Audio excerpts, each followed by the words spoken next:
मेरे बेटे को मार डाला तुमने। तुम्हारी वजह से हुआ ये सब। मैंने उन्हें नहीं मारा। तुमने मेरा कलेजा छल्ली कर दिया। काश तुम्हारा दिल भी इसी तरह फट जाए जैसा मेरा फटा। काश तुम्हारे खेत और भेड़िए नोच के खा जाए। ये मेरी गलती नहीं थी, मैं बेकसूर हूँ। चुप रहो,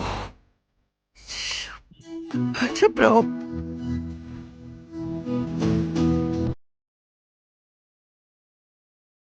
चुप रहो।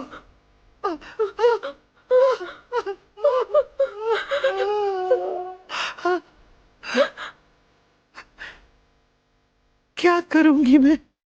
तुमने मुझे मार डाला।